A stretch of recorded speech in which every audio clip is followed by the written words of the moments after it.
So if we wanted to all be here, we could be here, right? Right. But and be far enough apart from each other. Well, Yeah. where do you want us to sit? so Mia, you're the yellow chair. Okay. Julia's, what colour's Julia? I'm blue. And everyone. Hi, my name's Mia Friedman, and you're listening to No Filter, a weekly interview podcast with people who tell their stories very candidly and aren't afraid to be all kinds of vulnerable. Everyone's nervous again. Yeah. And my guest today is both candid and vulnerable, and she's also a former Prime Minister. Julia Gillard has been busy this year. She's written a book called Women and Leadership with Ngozi Okonjo-Iweala, her co-author, where they spoke to 8 female leaders, including Jacinda Ardern and Hilary Clinton. She's hosting a podcast, and like most of us, she's caring for family in a global pandemic, and she's the chair of Beyond Blue. So when I was planning this interview, I already knew I had a lot of questions about lockdown. How was lockdown for you?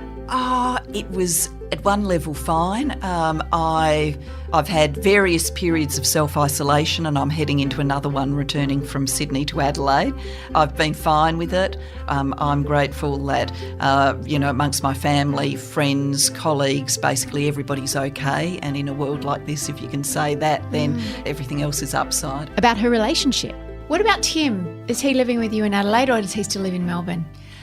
He, at the moment, is with his son, so they're together, which is good, spending a little bit of time. And about her new book. Despite getting the pages stuck together with some thinking putty during a particularly... On this episode of No Filter, I speak to Julia about her time as Australia's first female Prime Minister, the likeability index when it comes to female leadership, how she handled daily criticism about the way she dressed and how she looked and the shape of her body, and the one thing she wishes she'd done differently. I wanted to play a little bit of your misogyny speech from TikTok. Okay. I mean, you've heard it before, but I wanted to... Yeah, no problems. Oh, hang on, we'll do it that way round. There we go. Not be lectured about sexism and misogyny by this man. I will not. And the government will not be lectured about sexism and misogyny by this man. Not now, not ever. The Leader of the Opposition says that people who hold sexist views and who are misogynists are not appropriate for high office. Well, I hope the Leader of the Opposition has got a piece of paper and he is writing out his resignation. Because if he wants to know what misogyny looks like in modern Australia, he doesn't need a motion in the House of Representatives, he needs a mirror. I'm a bitch, I'm a boss, I'm a bitch and a boss, I'm a shine like glass. It's so surreal sitting here with you listening to that, because I remember where I was when you gave that speech. We were in our first Mamma Mia office and we were all crowded around the television, and it was such an extraordinary moment, all these young women watching you say that. And it was a time, it's funny to look back at it now because, Donald Trump makes Tony Abbott look like Gloria Steinem in terms of how mild he is by what was to come in the future. But there was such a sense of anger and fury among women of all sides about how you were being treated. Put her in the same chaff bag as Julia Gillard and throw them both out to sea. But what's interesting about the last line of that, not your speech, but the TikTok, that idea of I'm a bitch, I'm a boss, that you have to be a bitch. And as one of the hypotheses in your book outlines, she's a bit of a bitch. And that talks to the likeability index, doesn't it? About this idea of being likeable. And I remember you mentioning Hilary. People used to say to her, she just wants it too much.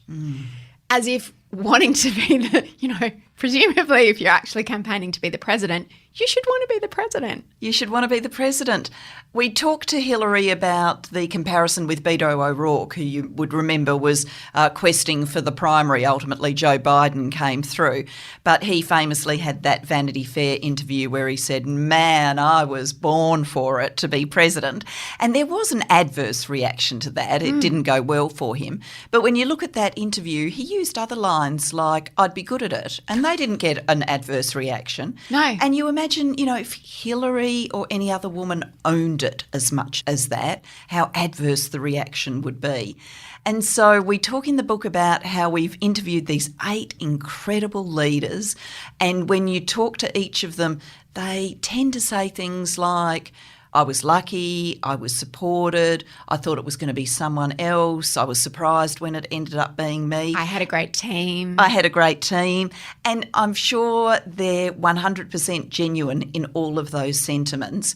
But I also think as women, that's part of our learned sets of responses, because we intuitively know that a woman who simply said, I wanted to be a leader, I'm a good leader, I went for it, I got it, best person to do it, full stop, that there would be, a tidal wave of a reaction to that. I remember reading your biography after you left politics.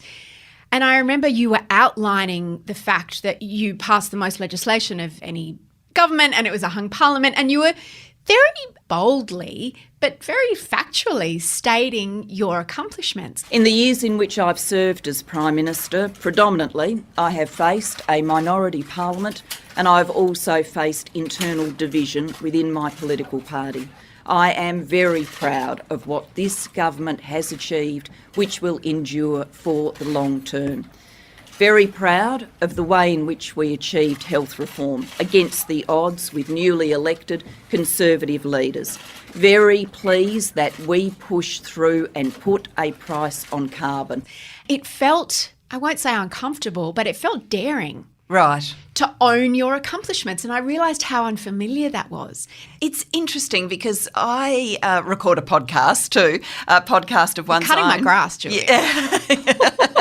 And I interviewed Sally McManus from the ACTU, and she's an amazing woman, but twice in the interview about subjects as diverse as soccer at school and studying philosophy at university, she said, and I was good at it. And I actually stopped her and said, I've interviewed all sorts of women on this podcast, and no one ever just sits there and says, I was good at it, you know, and where do you find the confidence for that? And we had a really good conversation about this exact point, and I don't know yet, I don't feel settled in my mind around it, because I think I would react adversely if I saw a woman on a stage just saying, I took over leadership of the company and then our profits went up 20% and then we invented this new, car or something and now we're the world leading business. I think I'd be saying, you reckon she'd just be indicating that perhaps she works with more than just herself and other people have been involved. Yeah, she's a bit full of herself. A bit full of herself. Yeah. We're so wired to expect women to do the collective thing but not mind at all when men don't. It's in us, and I think we're doing the one thing that we can, which is going to get it out of us, which is talking about it and shining a light on it, and then we can second guess ourselves when that's our first reaction, and instead of just going with it, we can say, hang on, if she's a corporate leader who's been that good, she's entitled to stand on a stage and say, I led well and we achieved, why don't we just let her do that? Other women's confidence and ambition can be confronting even to us as women, can't it?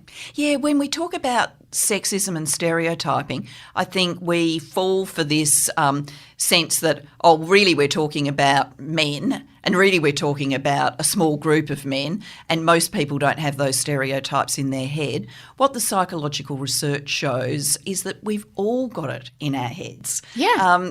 Hilary uses the expression when she speaks, she tells a little story about two fish swimming upstream and an older fish is coming downstream and the older fish says to the young fish, the water's mighty fine today, and one of the young fish turns to the other and says, what's water? Because, it's the air we breathe, it's what we swim in. It's everywhere, it's everything, and so you're no longer conscious of how much it's around you. We have, as women, a complicated relationship to the word ambition, don't we? I would never describe myself as ambitious. And if someone else describes me as ambitious, particularly a woman, I know that's passive-aggressive. Yeah. Because it means, I would take it to mean, she's a bitch, she doesn't care about her kids. It's really interesting, isn't it? Why do we have such a complicated relationship with that word? Is it part of that internalised knowledge that we need to be likeable and an ambitious woman isn't likeable? I think it is, and it's a very specific personal reaction, because if someone said about you, she's ambitious for Mamma Mia, she wants it to grow, that's okay. And that's fine. And we cite research in the book where women, if they are negotiating for their own pay rise, will do themselves down. whereas if they're negotiating for someone else's pay rise, they will do it at least as well and often better than a man would do it for a colleague. We don't mind being, the lioness that'll show tooth and claw to protect the pride, but we don't do it ourselves. And I guess you could say, let's take the future in two directions. Do we say it's okay for everybody to own ambition and for everyone to say, I made it, I did it? Or do we uplift the standard that we now apply to women and say that should also apply to men? And if we see a man who's standing there going, I'm born for it, we go, you're a tosser. There's no way in the world I'm voting for you. And we equalise the treatment. It's two contending visions of the future, and I'm not sure as feminists and activists we've quite settled on which one we're driving for. I was listening to an interview with, I think it was Jen Palmieri, who was Hilary's head of media and comms during the campaign, and she was reflecting on the 2016 campaign, and she said that she became aware all too late that they were trying to run Hilary as a male candidate, as a female version of a male candidate, because they had no template for what a female candidate might be. And there's a part of your book where you talk about the style conundrum, shrill or soft. Because there you had Bernie Sanders and Donald Trump literally screaming and shouting and being lauded for that. And if she even raised her voice a decibel, she was described as shrill. Yes, absolutely. And all of the women in the book, from environments as diverse as Ellen Johnson Sirleaf in Liberia, people might remember Liberia had the Ebola crisis, Joyce Banda in Malawi, a poor country in Africa, through to, Erna Solberg in Norway, Theresa May in the United Kingdom, Jacinda Ardern here, Michelle Bachelet in Chile, Christine Lagarde, the head of the IMF. Women working in different parts of the world, different contexts and cultures, all said they felt the force of this shrill or soft style conundrum, and they self-limited behaviours because they knew it was waiting for them as a trap. When you were Prime Minister, how did you manage that? Yeah, it's not so much that people speak to you about it. I think you intuitively know it, and there is... Look, I think in every politician and everybody who does a lot of public communication, you do have the voice in your head that's checking what you're saying as you say it. I think you become very good at that. And there's, real reasons that you need to. You can't, as Prime Minister, be there announcing the unemployment statistics and get the figures wrong. So you've got that second voice in your head going, yes, that's right, yes, that's right. Oh, hang on, you almost misrepresented that one. You need to go back and explain but then that you also, figure again. I raised my voice, I'm talking too loudly, I need to and smile more. Yeah, that voice does, I think, also speak to you on these style questions as a woman, and you do know that if you get too punchy, that will have a reaction. If you get too soft, it will as well. I'm not saying you do that all day, every day. Sometimes you just relax in the moment and you just go with it, and people often laud those as the most authentic appearances. But sometimes they do go wrong in this sense that you've been, a bit tougher or a bit softer, and then that becomes the narrative, the dialogue. It's just... You're not dancing on a pinhead, but it's a relatively narrow path, and you can weave a bit this way and a bit that way, but there's certainly a sort of cliff to fall off either side. I'm old enough to remember when Bob Hawke was Prime Minister and he cried at a press conference when he was talking about his daughter, and that was seen as being such a show of strength and sensitivity and what a wonderful father and what a wonderful person he was. Did you ever cry when you were Prime Minister publicly? Yes, I did. I cried when we introduced the NDIS legislation. I remember giving the speech and becoming emotional about it. And when I sat down next to Wayne Swan, Wayne uttered the immortal words, would have had my money on Jenny being the one who cried, because Jenny Macklin was known to shed a tear a bit more easily than me. I cried when we did a condolence motion around Australians lost in natural disasters. And I don't think on either of those occasions that I paid any price for it. And I'm not someone who sort of cries easily, so there weren't occasions when I was stifling back tears. But I do see in myself and see in others that it gets judged differently for women. The most clear example with the women we talk to, and it really annoyed me so much. Is this Theresa May? Theresa May. Because it's funny you say this, I'll let you tell the story, but I didn't hear her speak. I just read the coverage and I assumed she was sobbing. Oh, no. Theresa May resigned as Prime Minister, so she gave one of those press conferences. I mean, obviously she was being sort of hunted down by her political party and it became obvious she was going to have to go. So she's standing in front of Downing Street. She gives a address about the privilege it's been to lead the nation. And in the last line where she says something like, it's been the honour of my life to serve the nation I love, a line like that, there was a quaver in her voice, a quaver. I will shortly leave the job that it has been the honour of my life to hold. The second female Prime Minister, but certainly not the last. I do so with no ill will, but with enormous and enduring gratitude to have had the opportunity to serve the country I love. And if you read the coverage, Someone you even concluded, said to me, she you was would have crying, thought she was bawling, they said to me. Yeah. And I'm like, oh, I wouldn't have picked that. And when we talked to her about it, her longtime media assistant, a woman called Liz, was with us, and Liz said she would take calls from journos who would literally be asking not, has the Prime Minister cried? They were asking, can you tell us when she is going to cry? Looks like, in coming weeks she'll be under real pressure in the party room. Do you reckon she'll cry? Looks like her Brexit legislation's not going to get through the parliament. Do you reckon she'll cry? So, how bizarre is that? Did you cry when you left politics? No. I can't remember your final speech. No, I deliberately, that was an occasion I made sure I didn't cry. I was very focused on, I said to you before, there wasn't a time I stifled it, but I did. I absolutely stifled it in that last speech.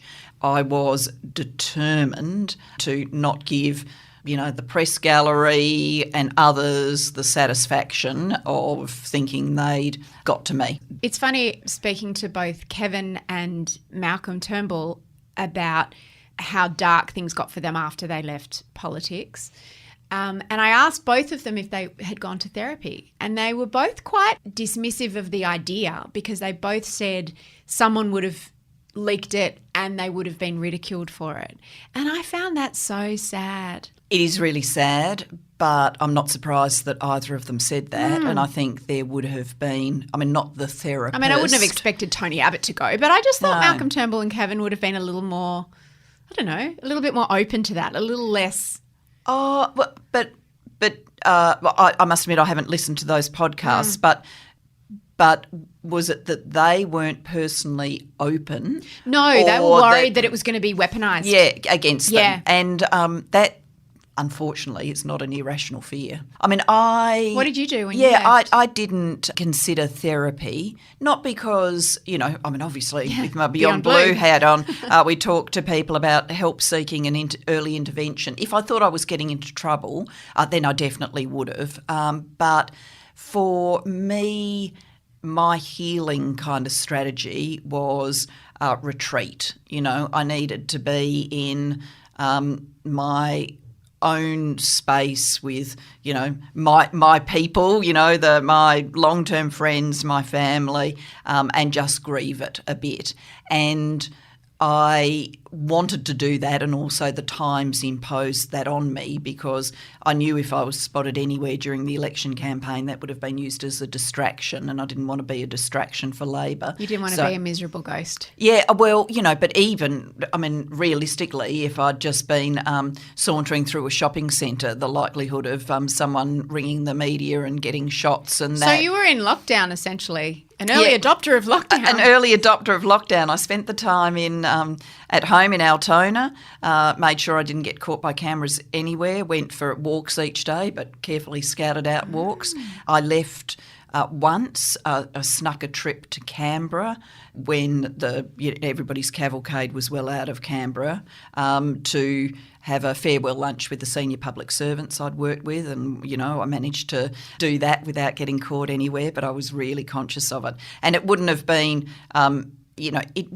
simply been, if I'd been out shoe shopping, someone had got that shot, it would have been, while Kevin Rudd is in the election campaign doing this and unconcerned Julia Gillard's doing that. It would have been played against the Labor campaign, even if it was an incredibly innocent action. And so I didn't want to fuel any of that. You're listening to No Filter with me, Mia Friedman, talking to Julia Gillard. I wanted to ask you about diversity. We've been talking so much about diversity since the Black Lives Matter protests.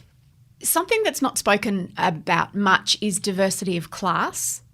And I think about your upbringing and the fact that, as you said, if it had been mentioned around the table in your very working class family that you would be one day Prime Minister, it would have been pretty laughable. How much of that do you think is important when we talk about inclusivity and diversity? Oh, incredibly important. I think that the easy assumption people make when they see political leaders and they see the fully formed product is that they all came from quite upmarket backgrounds.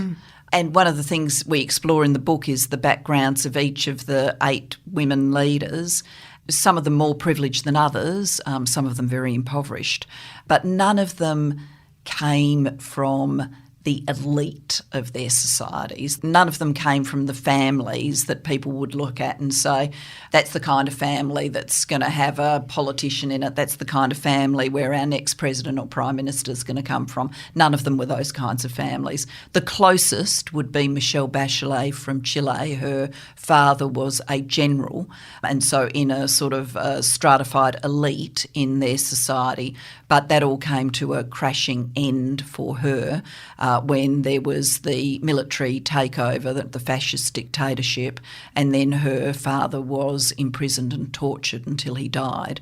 She was imprisoned and tortured, as was her mother, and her mother needed to flee into exile. So, none of them came from that, absolute top notch of society and had an easy, seamless path through.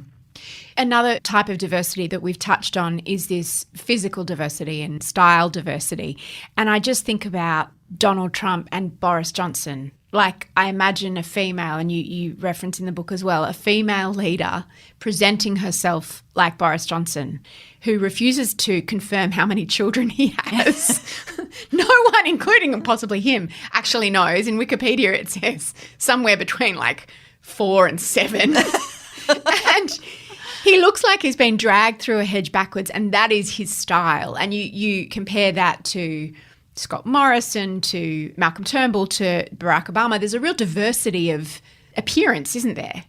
Are we getting closer to having that with women, or we're still stuck on that, what Susan Sontag talks about, that one type of female beauty that we're all meant to be aiming for in leadership? I'm partly smiling because I don't think we'll ever have the problem that a woman leader doesn't know how many children she has. Can you please confirm, Jacinda, how many I can't confirm. Yeah, I reckon women would always be able to get the answer to that question right. I think we're still in the zone where, unfortunately, appearance matters for women, and judgments about appearance for women tend to easily become judgments about character. Yes. Because there's more diversity in dress. So what do male leaders around the world wear? Where they wear suits, or some would wear the traditional dress of their country. Whereas for women, people think that they can tell something about character and something about the kind of woman she is from how she dresses. And I think the problem for a female version of Boris Johnson, it wouldn't be limited to people saying, doesn't she own a comb? Hasn't she ever heard of a blow dryer? No. It would be the additional problem that people would say a woman who allows herself to appear that unkempt is a woman without self-regard, work ethic, discipline, and yet for Boris, it's viewed as charming, amusing eccentricity, a bit correlated with being British posh. Yeah. And that's okay, apparently. So it plays out differently. The question of children, however many Boris does or doesn't have, is another one that you talk about, who's minding the kids, in terms of it's a real double-edged sword, because you had insults and presumptions made that you couldn't possibly understand a whole bunch of things because you didn't have children. And then we've seen with Jacinda and all the female leaders that you talk to who've got children who've been accused of either neglecting their children or neglecting the country that they're trying to lead. What was your experience talking to Jacinda about it? Because having a baby while you're leading a country, that's a new thing. She's the third female Prime Minister of New Zealand and therefore has had an easier go of it, not being the first. But this is new.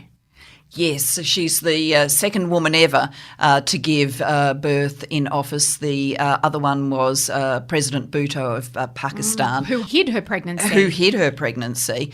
Speaking to Jacinda, she's very thoughtful about what it means and the ways that her own experience can help other women. So, you know, the fact that they very publicly talk about how her partner is the primary carer for their young daughter.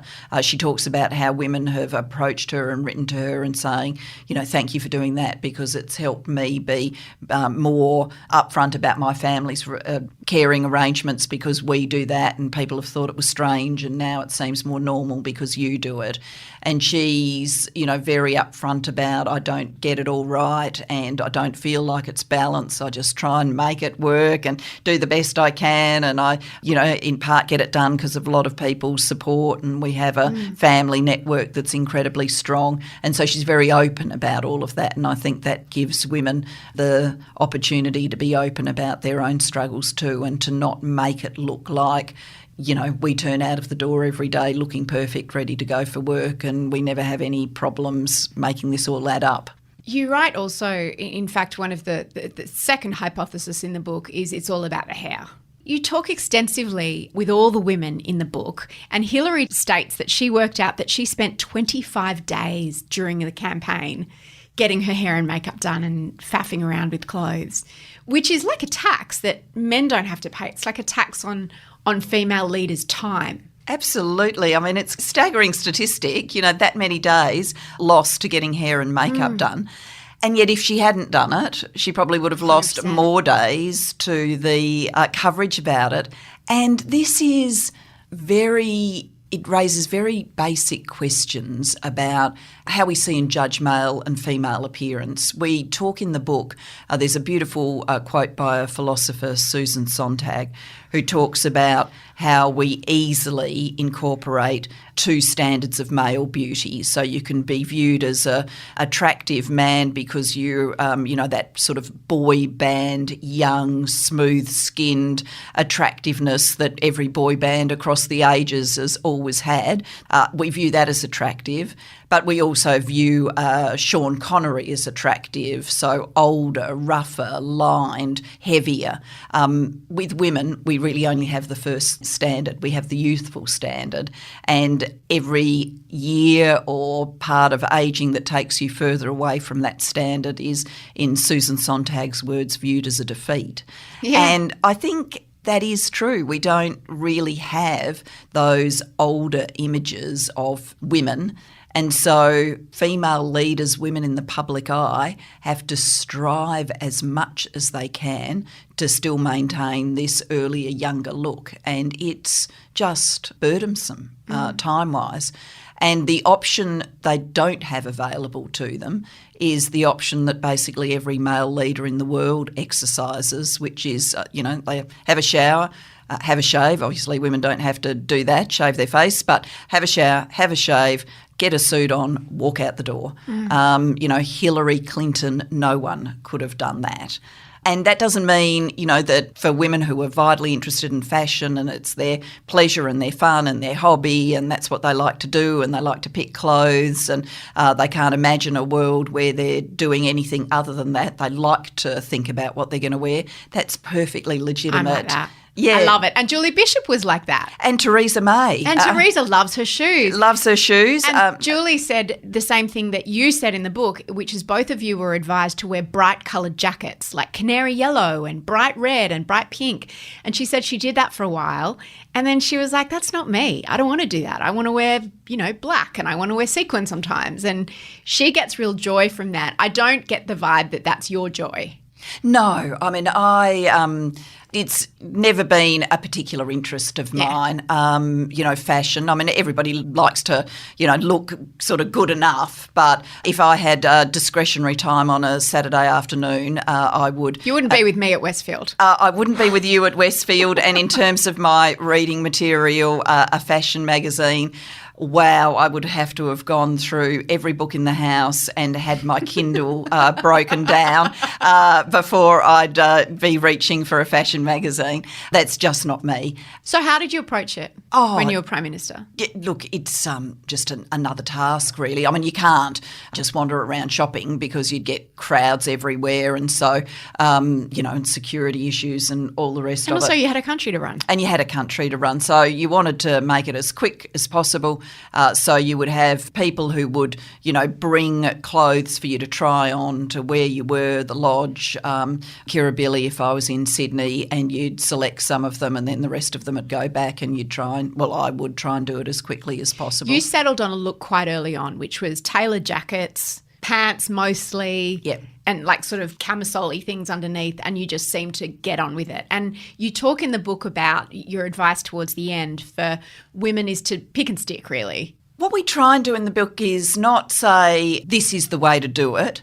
And, for example, Theresa May wouldn't give that advice. I mean, she was probably still known for her love of fashion. She's interested in shoes. There's no right answer.